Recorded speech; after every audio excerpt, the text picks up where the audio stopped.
So I just wanted to give you guys a quick update on a proposed plan that's going through the House of Commons.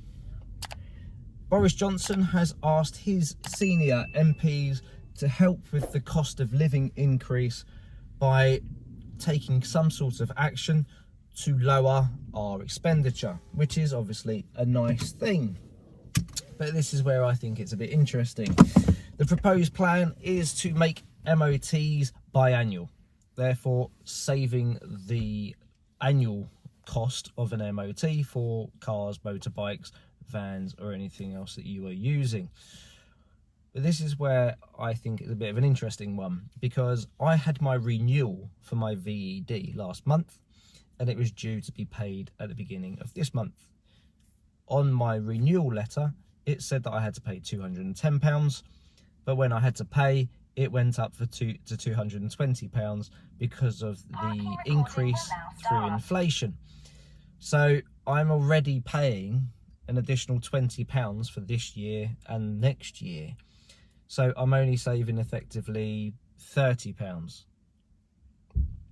When you then put that into the equation, it's not as good. And then when you think about how much money we're spending in fuel at the moment, it's definitely not really what I'd call a saving, and it's not particularly that helpful. I run both my manual car and my automatic vehicles that I teach in. This doubles up as my family car as well, and my cost of fuel has increased over the course of the month by £85 since the big hike in fuel costs. So I'm losing out effectively £1,000 a year at the moment in the cost of fuel. So having a saving of £30 doesn't really help a small business owner like myself.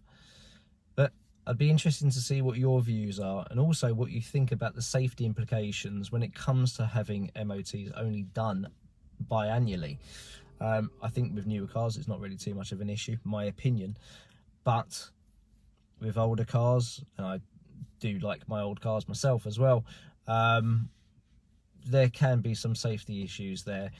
Furthermore, even if it is to be implemented to be a biannual MOT check, remember it is still the driver's responsibility to make sure that their vehicle is roadworthy. So if your car is making large knocking noises or it's grinding as you're driving, there is an issue. Your car should not be on the road and you need to take it to a mechanic's. Don't just think, oh, I can get away with it for another year and a half, because that is not your civic duty and you will be held responsible in the court of law. I wish you all many happy safe miles, and I'll be interested to see what your comments are in the section below.